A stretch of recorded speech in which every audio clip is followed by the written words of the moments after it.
சரி. இன்னைக்கு 2 தீமோத்தேயு 2ஆம் அதிகாரம் பார்க்கலாம். அதில் பார்த்தீங்கன்னா, முதல் 7 வசனங்கள் ஒரு பகுதி. அந்த முதல் வசனத்தையே தலைப்பாக போட்டு வச்சுக்கோங்க. ஆதலால் என் குமாரனே, கிறிஸ்து இயேசுவில் உள்ள கிருபையில் பலப்படு. சரிங்களா? அதுதான் தலைப்பு. சரிங்களா? ஆதலால் என் குமாரனே, கிறிஸ்து இயேசுவில் உள்ள கிருபையில் பலப்படு. அந்த பவுல் சொல்லும்போது சொல்கிறாரு, தீமோத்தேயுக்கு பவுல் சொல்கிறாரு, நீ இயேசு கிறிஸ்துவோடைய கிருபையில் பலப்படு அப்படிங்கிறார். சரிங்களா? இப்போ கிருபையில் வளர்கிறது வேறு, கிருபையில் பலப்படுறது வேறு. ஸோ கிருபையில் எப்படி பெருகிறது அப்படின்னு சொல்லி, எப்படி கிருபையை பெற்றுக்கொள்ளலாம்னு சொல்லி நிறையா காரியங்கள் இருக்குது. தாழ்மையாக இருந்தால் நம்ம கிருபை பெருகும். ஸ்தோத்திரம் பண்ணும்போது கிருபை பெருகும் அப்படின்னு சொல்லி நிறையா பார்க்குறோம். அதில் பார்த்தீங்கன்னா சொல்கிறாரு, கிருபையில் பலப்படு அப்படிங்கிறாரு. ஸோ கிருபையில் இயேசு கிறிஸ்துவில் கிருபையில் பலப்படு. ஸோ அப்படின்னா என்னென்னா, அந்த இடத்துல பார்த்திங்கன்னா, நம்ம எதுனாலும் தேவ கிருபையை சார்ந்து கூட எல்லாமே செய் அப்படின்னு சொல்லி சொல்கிறார். ஸோ சங்கீதம் 118 பார்க்குறோம், மனுஷனை நம்புவதை பார்க்கிலும் கர்த்தர் பேரில் பற்றுதலாக இருப்பதே நலம்னு சொல்லி சொல்கிறார். நம்ம பிரபுக்களை நம்புவதை பார்க்கிலும் கர்த்தர் பேரில் பற்றுதலாக இருப்பதே நலம்னு சொல்லி சொல்கிறார். சரிங்களா? அப்போ சங்கீதம் 121 சொல்லும்போது, எனக்கு ஒத்தாசை வரும் பருவத்துக்கு நேராக கண்களை எடுக்கணும், வானத்தையும் பூமியும் உண்டாக்கின கர்த்தர் இடத்துலேருந்து ஒத்தாசை வரும்னு சொல்லி சொல்கிறார். அப்போ பார்த்திங்கன்னா, ஒரு சின்ன காரியமானாலும் பெரிய காரியமானாலும் தேவனுடைய கிருபையை சார்ந்து கொள்ளும்போது தேவனே எல்லாவற்றையுமே சப்ளை பண்ணுவார் பாருங்கள். சரிங்களா? இந்த இடத்துல பார்த்திங்கன்னா, ஆதலால்னு சொல்லி ஆரம்பிக்கிறார். ஸோ முன்னாடி அதிகாரத்தில் பார்த்திங்கன்னா, ஓனேசிப்போரின் வீட்டாருக்கு தேவன் இரக்கம் கட்டளையிடுவாராக. ஏன்னா பார்த்திங்கன்னா, அவர் நிறைய எனக்கு உதவி செஞ்சுருக்காரு அப்படின்னு சொல்லி சொல்கிறார். ஸோ தேவனுடைய கிருபையினால் பல உதவிகள் எனக்கு கிடச்சிது அப்படின்னு சொல்லி சொல்கிறார். அப்போ பார்த்திங்கன்னா, நீ தேவனுடைய கிருபையை சார்ந்துக்கோ அப்படின்னு சொல்லி சொல்கிறார். அப்போ அதுதான் ஒரு நல்ல ஒரு முதிர்ச்சியான ஒரு காரியம். இப்போ புதிய ஏற்பாடே பார்த்திங்கன்னா, இப்போ இயேசு கிறிஸ்து அப்படின்னாலே கிருபை தான். சரிங்களா? இயேசு கிறிஸ்துனாலே கிருபை தான். இப்போ புதிய ஏற்பாட்டை பார்த்திங்கன்னா, இயேசு கிறிஸ்துவில் தான் ஆரம்பிக்குது. இயேசு கிறிஸ்துவனுடைய வம்ச வரலாறு, இயேசு கிறிஸ்துவனுடைய ஜனனத்தின் விவரம் சொல்லி, இயேசு கிறிஸ்துவனுடைய வம்ச வரலாறு ஆரம்பித்து, இயேசு கிறிஸ்துவனுடைய ஜனனத்தின் விவரம் சொல்லி ஆரம்பித்து, கடைசி வசனம் பண்ணிங்கன்னா, இயேசு கிறிஸ்துவனுடைய கிருபை உங்களோடு இருப்பதாக, கர்த்தராக இயேசு கிறிஸ்துவின் கிருபையில் தான் முடிக்கிறார் பாருங்கள். அப்போது பவுல் சொல்லும்போது சொல்கிறாரு, அப்போ தேவனுடைய கிருபை, தேவன் இப்போ ஊழியம் செய்யணுன்னாலும் அவருடைய கிருபை நமக்கு வேணும். நம்ம பரிசுத்தமாக வாழணுன்னாலும் அவர் கிருபை வேணும். நமக்கு ஏதாவது தேவைகள் வேணுனாலும் அவர் கிருபை பாராட்டணும் பாருங்கள். ஸோ அதான் அவர் சொல்கிறார், தேவனுடைய கிருபையை சார்ந்துக்கோ. பரிசுத்தமாக வாழணுமா, தேவ கிருபையை சார்ந்துக்கோ. ஊழியத்தில் வெற்றிகரமாக இருக்கணுமா, தேவனுடைய கிருபையை சார்ந்துக்கோ. பலத்தில் சாராது அப்படின்னு சொல்லி தேவனுடைய கிருபையில் பலப்படு அப்படின்னு. என்ன சின்ன காரியமானாலும் பெரிய காரியமானாலும் ஆண்டவருடைய கிருபையை சார்ந்துக்கோ. பார்த்தீங்கன்னா, தேவன் எல்லாவற்றையும் செய்ய வல்லவராக இருக்கிறார் அப்படின்னு சொல்லி அவருடைய கிருபையை சார்ந்து பழகி அப்படியா இரு அப்படின்னு சொல்லி சொல்கிறார். அநேக சாட்சிகளுக்கு முன்பாக நீ என்னிடத்தில் கேட்டவைகளை மற்றவர்களுக்கு போதிக்கத்தக்க உண்மையுள்ள மனுஷரிடத்தில் ஒப்புவி. ஸோ அந்த இடத்துல என்ன சொல்கிறார் அப்படின்னா, உண்மையாக இருக்கிற ஜனங்கள்கிட்ட மற்றவங்களுக்கு போதிக்கிறவங்ககிட்ட நீ ஒப்புவி. இப்போ அவங்க உண்மையாக மற்றவங்களுக்கு போதிப்பாங்க. அப்படிப்பட்ட ஆட்கள் அந்த ஊழியத்தை கொடு அப்படின்னு சொல்லி சொல்கிறார். நீயும் இயேசு கிறிஸ்துவுக்கு நல்ல போர்ச்சேவகனாய் தீங்கு அனுபவி. ஸோ பார்த்திங்கன்னா, ஊழியம் பண்ணும்போது நிறையா பாடுகள் பிரச்சனைகள் வரும். அதை குறித்து நீ கவலைப்படாத, நீ முன்னேறி செல்லுன்னு சொல்லி உற்சாகப்படுத்தாரு. ஸோ பாடுகளை பார்த்து பயந்துராத, பின் வாங்கி போயிடாத. ஆனால் அப்போ தேவனும் கூட இருக்கிறாரு. உலகத்தில் உபத்திரம் உண்டு, ஆனால் அவங்க கூட தேவன் இருக்கிறார். பிதாவானவர் கூட இருக்கிறார். இயேசு கிறிஸ்து இருக்கிறார். பரிசுத்தாவினர் கூட இருக்கிறார். பரலோக சேனையே உன் பக்கமாக இருக்குது. அதனால் தைரியமாக ஊழியத்தை நிறைவேற்ற தைரியமாக முன்னேறி செல் அப்படின்னு சொல்லி சொல்கிறார். தண்டில் சேவகம் பண்ணுகிற எவனும் தன்னை சேவகம் எழுதி கொண்டவனுக்கு ஏற்றவனாக இருக்கும்படி பிழைப்புக்கு அடுத்த அலுவல்களில் சிக்கி கொள்ள மாட்டான். ஸோ அந்த இடத்துல என்ன சொல்கிறாருன்னா, ஒரு மிலிட்ரி ஆஃபீஸர் இருக்காருன்னா, அந்த மிலிட்ரி ஆஃபீஸர் கீழே சோல்ஜர்ஸ் இருப்பாங்க, சிப்பாய்கள் இருப்பாங்க, பார்த்திங்கன்னா போர் வீரர்கள் இருப்பாங்க. பார்த்திங்கன்னா அப்போ அந்த போர் வீரர்கள் என்ன செய்வாங்க அப்படின்னா, அந்த மிலிட்ரி ஆஃபீஸர் என்ன சொல்கிறாரோ அதை தான் செய்வாங்க, வேறு எதுவும் செய்ய மாட்டாங்க. ஸோ அந்த மாதிரி சொல்கிறாரு. சரிங்களா?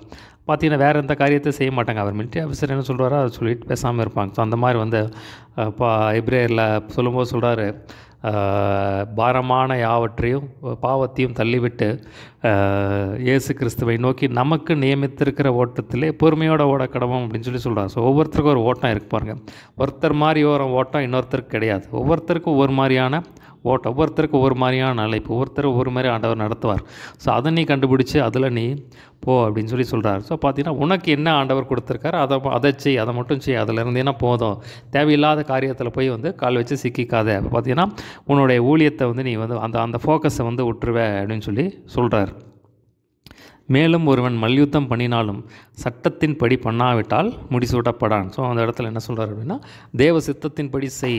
வேதத்தில் பார்க்குறோம், தேவ சித்தத்தின்படி செய்கிறவன் என்றென்றைக்கும் நிலைத்திருப்பான்னு சொல்லி நம்ம பார்க்குறோம். ஸோ பார்த்திங்கன்னா ஒவ்வொரு ஸ்போர்ட்ஸ் ஈவெண்ட்ஸ், ஒவ்வொரு ஸ்போர்ட்ஸ் எடுத்திங்கன்னா அதுக்கு நிறைய ரூல்ஸ் இருக்குது. அப்போ அந்த ரூல்ஸ் படி நீங்கள் பண்ணினா தான் அதில் வந்து நீங்கள் வந்து ஜெயிக்க முடியும். ஸோ அதே மாதிரி தான் இப்போ பார்த்திங்கன்னா உண்மையாக நடந்த ஒரு சம்பவம் என்ன அப்படின்னா, ஒரு ஓட்டப்பந்தயத்தில் பார்த்திங்கன்னா நம்ம இந்தியா இப்போ ஒரு ஓட்டப்பந்தய வீராங்கனை ஷைனி ஆப்ரஹாம் ஒரு வாட்டி ஏஷியன் கேம்ஸ், எந்த கேம்ஸ், ஏஷியன் கேம்ஸாக ஒலிம்பிக் கேம்ஸாக தெரில, ஏதோ ஒரு கேம்ஸ், பெரிய கேம்ஸ், அதில் பார்த்திங்கன்னா ஃபைனல்ஸில் பார்த்திங்கன்னா ஓடுறாங்க, ஓடி வந்து ஜெயிச்சிட்றாங்க. ஜெயிச்சேன்னா ரொம்ப குஷியாக வந்து உட்காந்து அப்படியே வர்றாங்க. பார்த்திங்கன்னா ஃபஸ்ட்டு வந்துடுறாங்க. ஆனால் திடீர்னு கொஞ்ச நேரம் கழித்து அங்கே அனௌன்ஸ் பண்ணுறாங்க, அவங்க வந்து ஃபஸ்ட்டு வந்துட்டாங்க, ஆனால் வந்து ட்ராக் மாறிட்டாங்க, அதனால் வந்து அவங்களுக்கு பரிசு இல்லை அப்படின்ட்டாங்க. சரிங்களா? அப்போ பார்த்திங்கன்னா அப்போ அதுக்குன்னு ஒரு சில சட்டங்கள் இருக்குது. இப்போ ரன்னிங் ரேஸ் போகணுன்னா அதுக்குன்னு ஒரு சட்டங்கள் இருக்குது. அந்த சட்டத்தின்படி போனீங்கன்னா தான் அதில் நீங்கள் வந்தீங்கன்னா தான் ஜெயிக்க முடியும். ஸோ அதே மாதிரி தான் அப்போ பார்த்திங்கன்னா இந்த கிறிஸ்தவ வாழ்க்கையிலும் தேவன் நம்மை குறித்து ஒரு திட்டத்தையும் சித்தத்தையும் வைத்திருக்கார். இப்போ அதைப்படி நம்ம ஓட்டத்தை நம்ம முடிக்கணும் பாருங்கள், அதுதான் ரொம்ப முக்கியமான காரியம். ஸோ அந்த மாதிரி வந்து நீ பண்ணு அப்படின்னு சொல்கிறார்.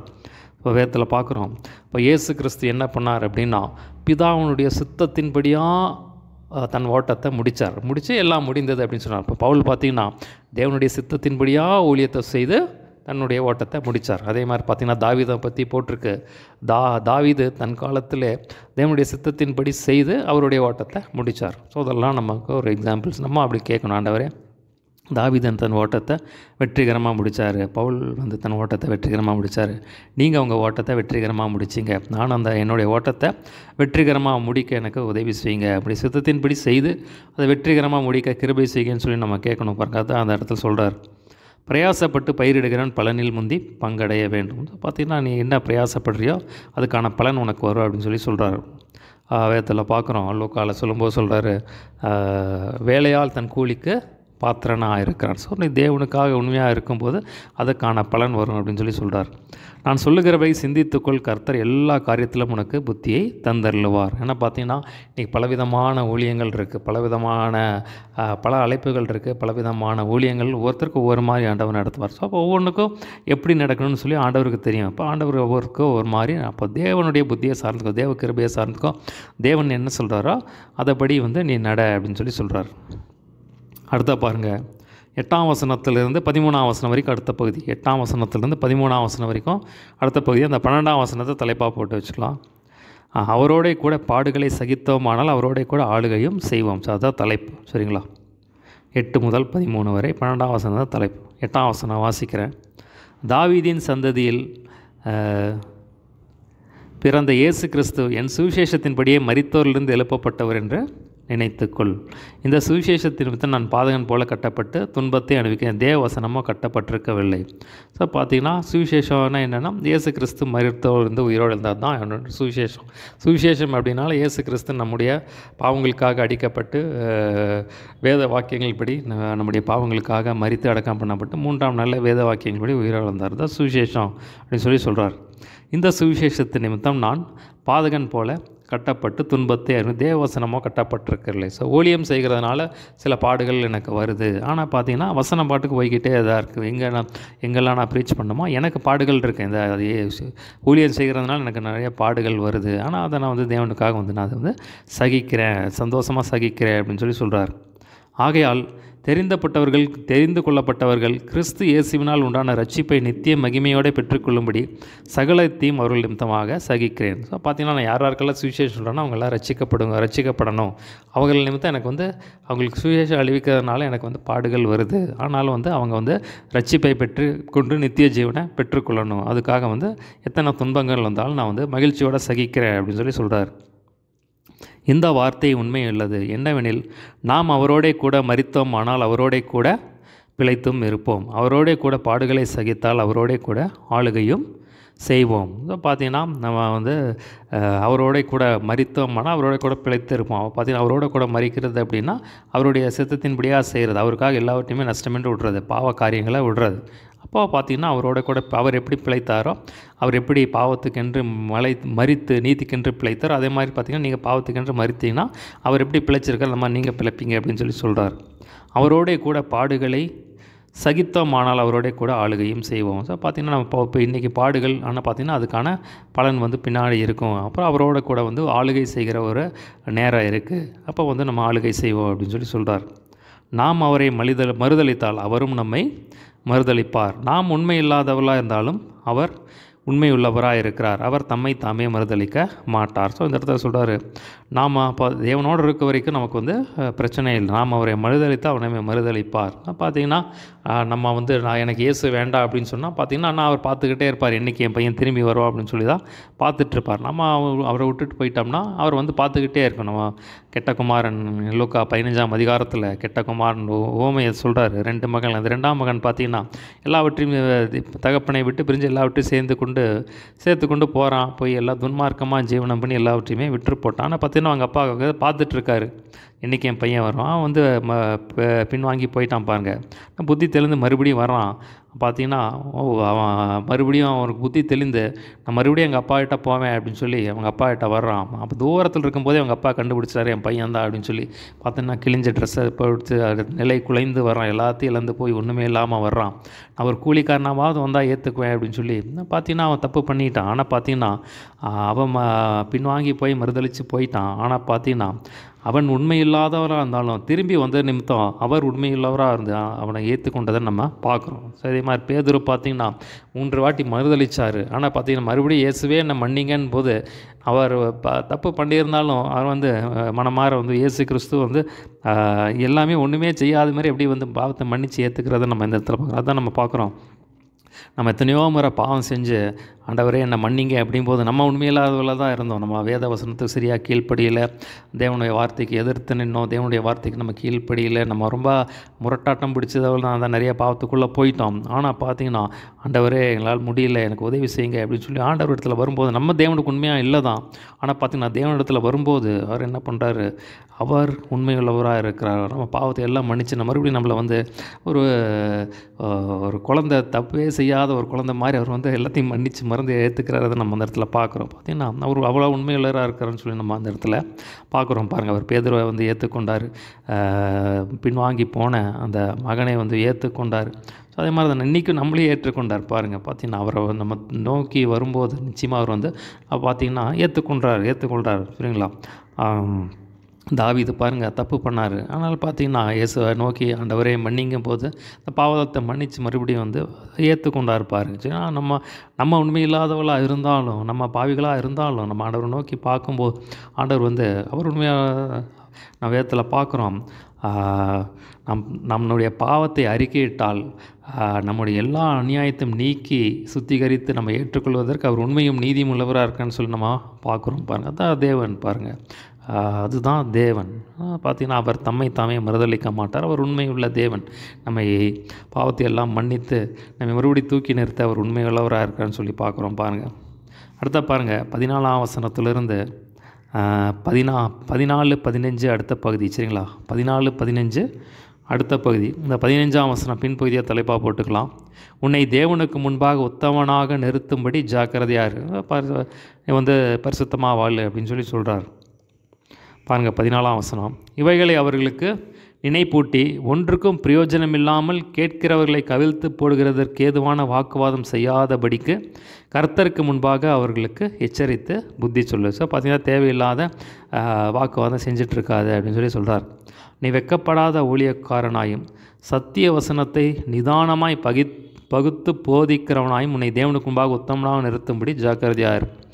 பார்த்திங்கன்னா சொல்கிறாரு, நீ வந்து வெட்கப்படாத ஊழியனா உன் ஊழியத்தை செய், போதனை செய். அதே மாதிரி நீ உன்னை வந்து தேவனுக்கு முன்பாக உத்தமனாக நிறுத்தும்படி ஜாக்கிரதையார் அப்படின்னு சொல்கிறார். இப்போ தேவன் வந்து அந்த பரிசுத்தத்தை எதிர்பார்க்குறாரு. பாருங்கள், இப்போ பேதுரு 1 பேதுருவில் பார்க்குறோம். நான் பரிசுத்தராகியால் நீங்களும் பரிசுத்தராக இருங்கள்னு சொல்லி சொல்கிறார். அப்போ அந்த பரிசுத்தத்தை வந்து எதிர்பார்க்குறோம். நம்ம ஒரு ஒரு உத்தமனாக இருக்குது அப்படின்னா பார்த்திங்கன்னா ஒரு பிளேம்லெஸ் லைஃப், அதாவது குற்றமில்லாத ஒரு வாழ்க்கை, தேவனுக்கு முன்பாக ஒரு பரிசுத்த வாழ்க்கை வாழ நம்ம மனுஷனுக்கு முன்பாக வந்து உத்தமனாக இருக்கிற மாதிரி வேஷம் போட்டுடலாம் பாருங்கள். ஆனால் தேவனுக்கு முன்பாக எதுவுமே செய்ய முடியாது. நம்ம தேவனுக்கு முன்பாக ஒன்றுமில்லாதவர்களாக இருக்கிறோம் பாருங்கள். நம்முடைய நீதியெல்லாம் அழுக்கான கந்தைன்னு சொல்லி நம்ம பார்க்குறோம். ஆனால் இயேசு கிறிஸ்து தம்முடைய மிகுந்த கிருபையின்படியே நம்ம ரசித்து வச்சுருக்காரு பாருங்கள்.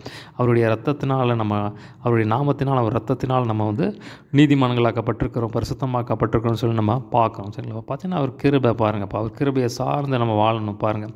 அது சொல்கிறாரு, நீ வந்து எனக்கு முன்பாக உத்தமனாக இரு, பரிசுத்தமாக வாழ. அதை வந்து தேவன் ரொம்ப எதிர்பார்க்குறாரு பாருங்கள். ஆதியாகமம் 17ஆம் அதிகாரத்தில் சொல்கிறாரு, 99 வயசில் பார்த்து ஆபிரகாம் பார்த்து சொல்கிறார், நீ எனக்கு முன்பாக நடந்து கொண்டு உத்தமனாக இரு. சரிங்களா? அவன் மூலமாக வந்து ஜாதிகளெல்லாம் ஆசீர்வதிக்கப்பட்ட போது நீ வந்து உத்தமனாக இரு அப்படிங்கிறார். அதை எதிர்பார்க்குறாரு இருப்பாங்க. 99 வயசில் வந்து சொல்கிறார். தானியேல் சொல்லும்போது சொல்கிறாரு, சிங்க கைபிலா போட்டு வந்து ராஜா கேட்குறாரு. பார்த்தீங்கன்னா ராஜா கிட்ட சொல்கிறாரு, ராஜாவே நான் வந்து சிங்கங்கள் என்னை சேதப்படுத்தாதபடிக்கு வந்து தேவன் காத்து கொண்டார், ஏன்னா தூதர்களை விட்டு காத்து கொண்டார். ஏன்னா பார்த்தீங்கன்னா நான் வந்து உமக்கு முன்பாக வந்து தேவனுக்கு முன்பாக உண்மையாக இருந்தேன், உத்தமனாக இருந்தேன், உமக்கு முன்பாக நான் வந்து தப்பு செய்யலை அப்படின்னு நான் உண்மையாக இருந்தேன் அப்படின்னு சொல்லி சொல்கிறார். ஸோ பார்த்தீங்கன்னா தேவன் அதை வந்து எதிர்பார்க்குறாரு பாருங்க. ஒரு குற்றமற்ற வாழ்க்கை வாழணும் அப்படின்னு சொல்லி தேவனத்துக்கு ரொம்ப ஒரு முக்கியமான ஒரு காரியம் பாருங்கள். இப்போ நம்ம வந்து இப்போ தேவன்கிட்ட கிருபை கேட்கணும் பாருங்கள். இப்போ தேவனோடு இருக்கும்போது நம்ம வந்து பரிசுத்தமாகலாம் பாருங்கள். அடுத்த பாருங்கள் 16 முதல் 19 வரை அடுத்த பகுதி. அந்த 16ஆம் வசனத்தை தலைப்பாக போட்டு வச்சுக்கலாம். சீர்கேடான வீண் பேச்சுகளுக்கு விலகியிரு, இதான் தலைப்பு. சரிங்களா? 16 முதல் 19 வரை.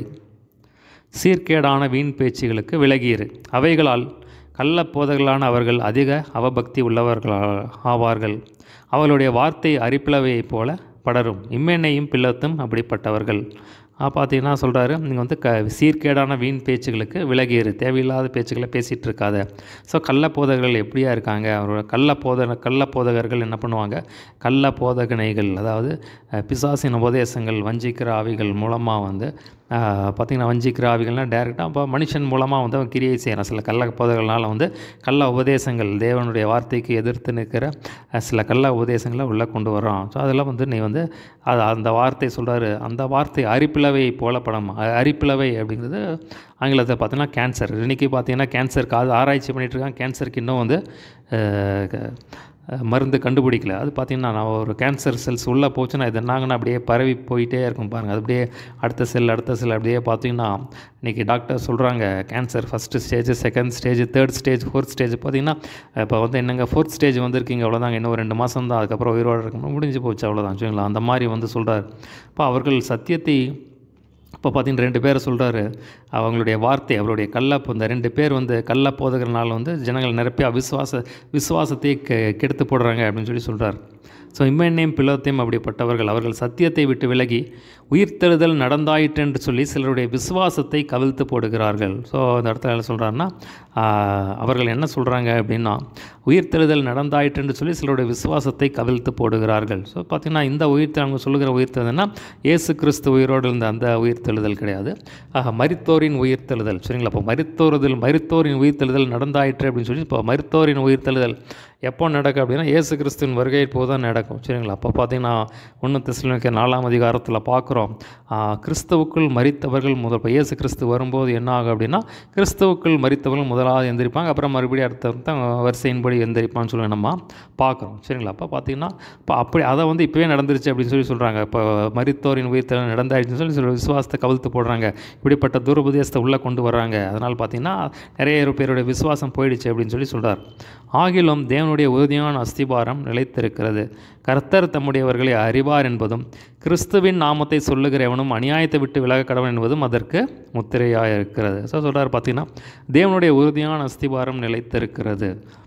அப்போ தேவனுடைய உறுதியான அஸ்திபாரம் என்னென்னா இயேசு தான். பார்த்திங்கன்னா இயேசு தான் தேவன். இப்போ இயேசு கிறிஸ்து தான் மேசியா. அப்போ அவர் தான் உலக ரட்சகர். ஸோ அவர் தான் வழி, சத்தியம், ஜீவன். அவர் தான் மெய்யான திராட்சை செடி. அப்போ அவர் மூலமாக தான் பிதாவுக்கு போக முடியும். சரி, அவர் மூலமாக தான் பரலோகத்துக்கு போக முடியும். பார்த்திங்கன்னா அப்போ அவருடைய நம்ம இயேசு கிறிஸ்துவ நாமத்தினால தான் நம்ம பாவங்கள் ரட்சிக்கப்பட முடியும். நம்ம பாவங்கள் ரட்சிக்கப்பட்டாதான் பரலோகத்துக்கு போக முடியும். அப்போ இதுதான் வந்து பார்த்திங்கன்னா தேவனுடைய உறுதியான அஸ்திபாரம். அப்போ தேவனுடைய புதிய ஏற்பாட்டு வார்த்தைகள் சரிங்களா, தேவன் கொடுத்த அந்த சுவிசேஷம். இப்போ சுவிசேஷத்தின் மூலம் இருள் இருக்கிற ஜனங்கள் ரட்சிப்பை பெற்றுக்கொள்வார்கள். ஸோ அவங்க பாவத்தை விட்டு விலகினாங்கன்னா, இயேசு கிறிஸ்துவை சொந்த ரட்சகராக ஏற்றுக்கொண்டாங்கன்னா, தேவன் அவங்களுக்கு பரலோகத்தை வாக்கு பண்ணுறார். இதுதான் பார்த்திங்கன்னா தேவனுடைய உறுதியான அஸ்திபாரம். ஸோ பார்த்திங்கன்னா போடப்பட்டிருக்கிற அஸ்திமாக கிறிஸ்து தான் அஸ்திபாரம் சரிங்களா. கிறிஸ்து தான் மூளைக்கல் சரிங்களா. அப்போ அது மேலே தான் எல்லாமே கட்டப்பட்டு வருகிறோம். இப்போ இயேசு கிறிஸ்து நம்முடைய பாவங்களுக்காக மரித்து அடக்கம் பண்ணப்பட்டு உயிரோடு எழுந்தார். ஸோ இதுதான் பார்த்திங்கன்னா அஸ்திபாரம். அது சுவிசேஷம் தான் அஸ்திபாரம். தேவ வார்த்தை மேலே நம்ம கட்டப்பட்டு வருகிறோம். இப்போ இதுதான் வந்து உறுதியான அஸ்திபாரம். இப்போ தேவனுடைய வார்த்தை கிறிஸ்துவனுடைய வார்த்தை, கிறிஸ்துவனுடைய உபதேசங்கள், இப்போ கிறிஸ்துவனுடைய அந்த கிருபை, இதுதான் வந்து அந்த தேவனுடைய உறுதியான அஸ்திபாரம். ஸோ இது வந்து நிலைத்திற்கு இது யாராலையும் மாற்ற முடியாது. போடப்பட்டுகிற அஸ்திபாரமாகிய இயேசுவே இல்லாமல் வேறு அஸ்திபாரத்தை ஒரு நாளும் போட முடியாதுன்னு சொல்லி நம்ம பார்க்குறோம். கர்த்தர் தம்முடையவர்களை அறிவார் என்பதும் கிறிஸ்துவின் நாமத்தை சொல்லுகிற எவனும் அநியாயத்தை விட்டு விலக கடவன் என்பதும் அதற்கு புத்திரியாக இருக்குது. அப்போ இயேசு கிறிஸ்து வந்து யார் அவருடைய பிள்ளைகள்னு சொல்லி அவருக்கு தெரியும். அப்போ பார்த்தியா தேவன் வந்து எதிர்பார்க்குற பாவத்தை விட்டு ஒரு மனம் திரும்பணும் அப்படின்னு சொல்லி தேவன் இருப்பா, அதுக்கு முத்திரையாக இருக்குது அப்படின்னு சொல்லி சொல்கிறார். அடுத்த பாருங்கள் 20ஆம் வசனம் 21ஆம் வசனம் அடுத்த பகுதி. அந்த 21ஆம் வசனம் பின்பகுதியாக தலைப்பாக போட்டு வச்சுக்கலாம். அந்த கடைசி லைன் கனத்துக்குரிய பாத்திரமாக இருப்பான்னு சொல்லி அதை தலைப்பாக போட்டு வச்சுக்கோங்க சொல்லி அதை தலைப்பு 20-21 20ஆம் வசனம் வாசிக்கிறேன். ஒரு பெரிய வீட்டில் பொன்னும் வெள்ளியுமான பாத்திரங்கள் இல்லாமல் மரமும் மண்ணுமான பாத்திரங்களும் உண்டு. அவைகளில் சில கனத்திற்கும் சில கனவீனத்திற்கும் மானவைகள். ஆகையால் ஒருவன் இவைகளை விட்டு தன்னை சுத்திகரித்து கொண்டால் அவன் பரிசுத்தமாக்கப்பட்டதும் எஜமானுக்கு உபயோகமாதும் எந்த நற்கிரியைக்கும் ஆயத்தமாக்கப்பட்டதும் கனத்துக்குரிய பாத்திரமாக இருப்பான். ஸோ அந்த இடத்த சொல்லும்போது சொல்கிறாரு, ஒரு பெரிய வீட்டில் பொன்னும் வெள்ளியுமான பாத்திரங்கள், மரணும் மண் நிறைய பாத்திரங்கள் ஒரு வீட்டில். ஆனால் சில வந்து கனத்துக்கு, சில பாத்திரங்களை கனமான காரியத்துக்கு யூஸ் பண்ணுவாங்க, சில பாத்திரங்களை வந்து கனவீனமான காரியத்துக்கு யூஸ் பண்ணுவாங்க. இப்போ பார்த்தீங்கன்னா சொல்கிறாரு, ஒருவன் இவைகளை விட்டு தன்னை சுத்திகரித்து கொண்டால். ஸோ அப்போ இவைகளை அப்படிங்கிறது என்னென்னா மேலே 19ஆம் வசனத்தில் பார்க்குறோம், அநியாயத்தை விட்டு விலக கடவன். ஸோ ஒருவன் அநியாயத்தை விட்டு, பாவத்தை விட்டு, துன்மார்க்கத்தை விட்டு விலகி பரிசுத்தமாக வேத வசனத்தின்படியாக தன்னை சரிப்படுத்தி கொண்டால், தன்னை சுத்திகரித்து கொண்டால், பரிசுத்தமாக்கப்பட்டதும் எஜமானுக்கு உபயோகமான எந்த நெற்கிரியும் செய்ய ஆயத்தமான கனத்துக்குரிய பாத்திரமாவான். சரிங்களா, பாத்திரமாக இருப்பான். அப்போ அந்த ஒரு சாய்ஸ் நம்ம கையில் விட்டுட்டார். சரிங்களா, அப்போ பரிசுத்தம் வந்து நம்ம கையில் விட்டுட்டார். பரிசுத்தத்தை எதிர்பார்க்குறாரு.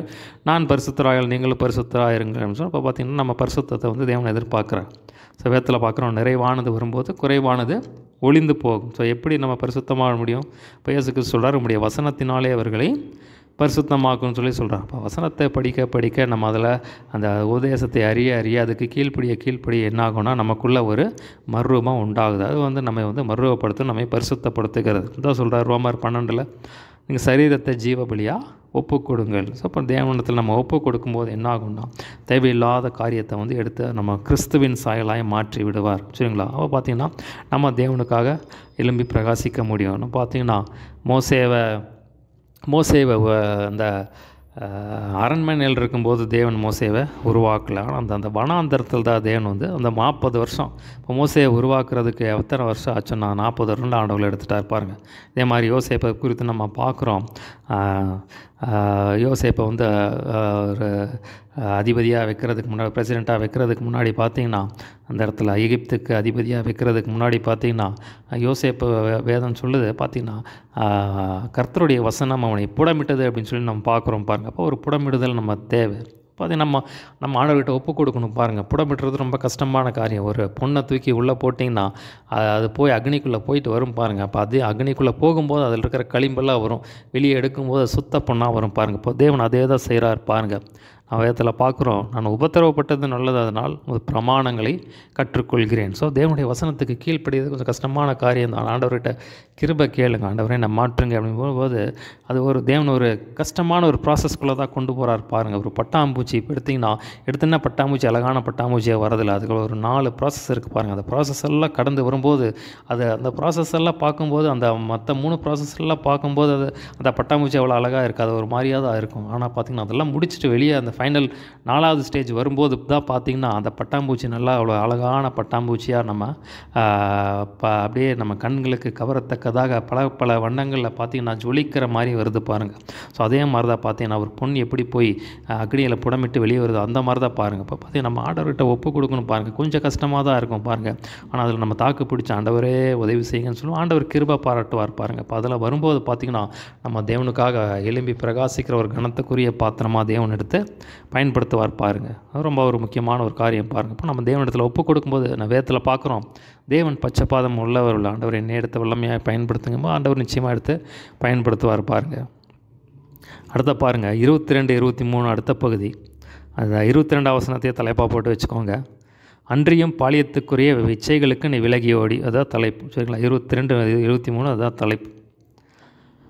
22ஆம் வசனம் பாருங்கள். அன்றியும் பாலியத்துக்குரிய இச்சைகளுக்கு நீ விலகி ஓடி சுத்த இருதயத்தோட கர்த்தரை தொழுகிறவருடைய நீதியையும் விசுவாசத்தையும் அன்பையும் சமாதானத்தையும் அடையும்படி நாடு. ஸோ சொல்கிறாரு, பாலியத்துக்குரிய இச்சைகளுக்கு விலகி ஓடி உன்னை வந்து ஒரு ஐக்கியமாக ஒரு சுத்த இருதயத்தோடு கர்த்தரை தொழுகிற ஒரு ஐக்கியத்தோடு உன்னை சேர்த்துக்கொள்ளுன்னு சொல்கிறார். ஸோ அந்த ஐக்கியத்தில் என்னென்ன தேடுங்கிறார்? நீதியை தேடு, விசுவாசத்தை தேடு, அன்பை தேடு, சமாதானத்தை தேடு. சரிங்களா? இப்போ 1 கொரிந்தியர் சொல்லும்போது சொல்கிறார், பாலியத்துக்குரிய இச்சைக்கு விலகி ஓடு அப்படிங்கிறார். சரிங்களா? ஆங்கிலத்தில் பார்த்தீங்கன்னா ஃப்ளீ செக்ஸுவல் இம்மாரலிட்டி. பார்த்திங்கன்னா பாலியத்துக்குரிய இச்சைக்கு விலகி ஓடும். பாலியத்துக்குரிய இச்சை தனியாக இருந்தெல்லாம் போராடக்கூடாது பாருங்கள். ஸோ பார்த்திங்கன்னா அந்த மாதிரி ஒரு ஐக்கியத்தில் இணைத்துக்கொள்ளும். இப்போ இணைத்துக்கொள்ளும் போது என்ன ஆகும்னா ஒரு பாதுகாப்பு வளையம் உங்களை பாதுகாக்கும் பாருங்கள். அப்போ பார்த்திங்கன்னா அதிலேருந்து நீங்கள் வந்து இச்சையிலேருந்து வெளியே வந்துடலாம் அப்படின்னு சொல்லி சொல்கிறாரு. ஸோ நிறைய பேர் இச்சையில் போய் மாட்டிக்கிறாங்க. இன்றைக்கி வந்து உலகமே தத்தளிக்கிற ஒரு பெரிய ஒரு காரியம் என்னென்னா அந்த இச்சையின் மோகம், பாலியல் காரியங்களை வந்து அநேகர் சிறியவர்கள் முதல் பெரியவர் வரை இதில் வந்து ரொம்ப வந்து அடிக்ட் ஆகிருக்காங்க. சரிங்களா?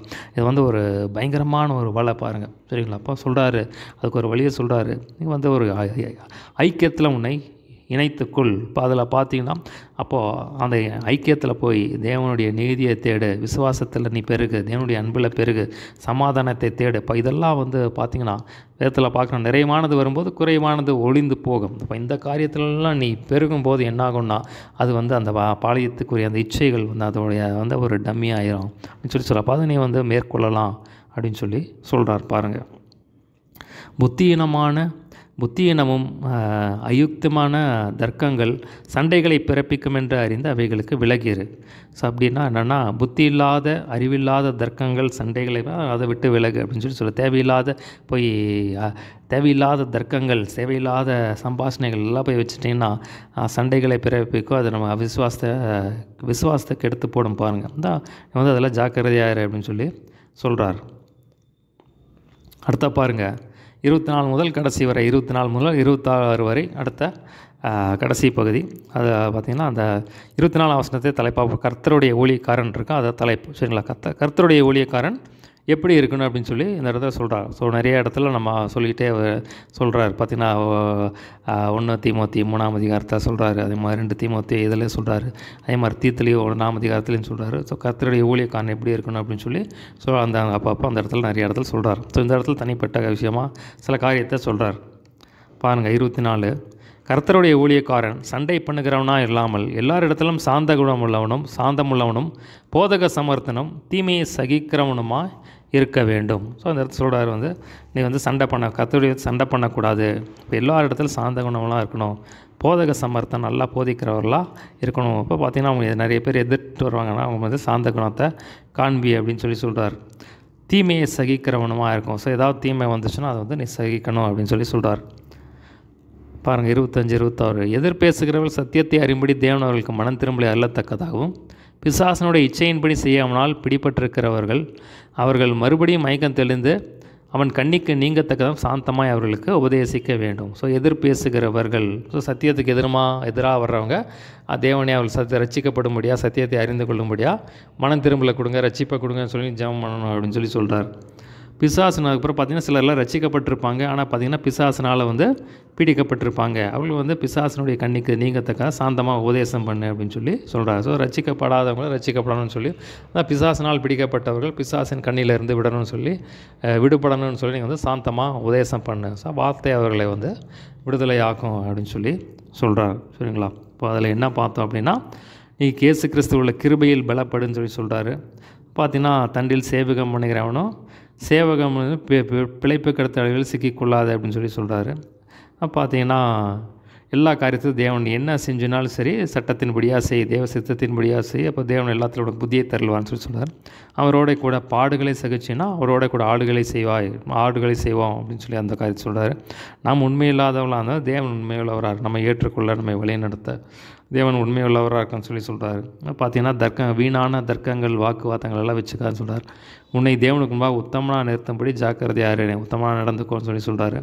சீர்கேடான வீண் பேச்சுகளுக்கு விலகிருன்னு சொல்லி சொல்கிறாரு. பார்த்தீங்கன்னா நீ உன் அநியாயத்தை விட்டு நீ உன்னை பரிசுத்தமாக காத்துக்கொண்டீங்கன்னா தேவன் உன்னை நல்லா எடுத்து பயன்படுத்துவார்னு சொல்லி சொல்கிறாரு. பார்த்தீங்கன்னா பாலியத்துக்குறை இச்சைக்கு விலகி ஓடி ஒரு ஃபெலோஷிப்பில் உன்னை இணைச்சிக்கோன்னு சொல்லி சொல்கிறாரு. இப்போ கர்த்தருடைய ஊழியக்காரன் சண்டை பண்ணாமல் எல்லா இடத்துல சார்ந்த கொள்ளணும், தீமையை சகிக்கிறவனாக இருக்கணும். இப்போ யாராவது அவிசுவாசிகள் இருந்தாங்கன்னா, எதிர்த்து நிற்கிறவங்களாக இருந்தாங்கன்னா தேவன் அவங்களுக்கு ரட்சிப்பை தரணும். அதே மாதிரி பார்த்தீங்கன்னா சாத்தானால் பிடிப்பட்டவர்கள் கண்ணிக்கு நீங்கத்தக்கதாக சாந்தமாக உபதேசம் பண்ணு அப்படின்னு சொல்லி சொல்கிறார். சரிங்களா? ஒரு சின்ன ஜெபம் பண்ணி முடிச்சிடலாம். ஏசப்பா, நீர் பேசின வார்த்தைக்காய் நன்றி. உங்களுடைய கிருபையில் பலப்பட கர்த்தர் கிருபை பாராட்டுங்க ஆண்டவரே. எல்லா காரியத்திலும் கர்த்தரை புத்தியை தந்து கர்த்தர் சரியாக வழிநடத்த வேண்டும் முடியாது ஜெபிக்கிறேன். அப்பா, உம்மோட கூட நாங்கள் பாடுகளை அனுபவிக்கிறதுனால் ஏசப்பா ஆளுகை செய்யும்படியான கிருபையை தருகிறீர். ஸ்தோத்திரம். நாங்கள் உண்மையுள்ளாதவர்கள் அதில் உண்மையுள்ளவராக இருக்கிறீர். அதற்காக ஸ்தோத்திரம் ஆண்டவரே. உமக்கு முன்பாக நாங்கள் உத்தமங்களாக இருக்க கர்த்தர் அனுகிரகம் பாராட்ட வேண்டும்படி ஜெபிக்கிறேன். சீர்கேடான வீண் பேச்சுகளுக்கு விலகி இருக்க கர்த்தர் கிருபை பாராட்ட வேண்டும்படி ஜெபிக்கிறேன். அநியாயத்தை விட்டு பரிசுத்தமுள்ளவன் இன்னும் பரிசுத்தமாட்டேன்னு சொன்னது போல இன்னும் இப்போ எங்களை பரிசுத்தப்படுத்த வேண்டும்படி ஜெபிக்கிறேன். பாலியத்துக்குரிய இச்சைகளுக்கு விலகி ஓடி ஒரு ஐக்கியத்தில் இணைத்துக்கொள்ள கர்த்தர் அனுகிரகம் பாராட்டுங்க. சண்டை பண்ணாதபடி எல்லா இடத்துலையும் சாந்த குணமும் எசப்பா போதக சமத்துவம் தீமை சகிக்கிறவர்களாக இருக்க கர்த்தர் கிருபை பாராட்டுங்க. சொல்லப்பட்ட வசனங்கள் 100 பழுகி பெருகி பலன் தர கர்த்தர் கிருபை செய்ய நாம் மாற்றம் மகிமைப்படுறோம். துதிகண்ட மகிமை அவனுக்கு செலுத்துகிறோம். இயேசு நாமத்தில் எல்லாவற்றும் கேட்குறோம் நல்ல பிதாவே. ஆமென்.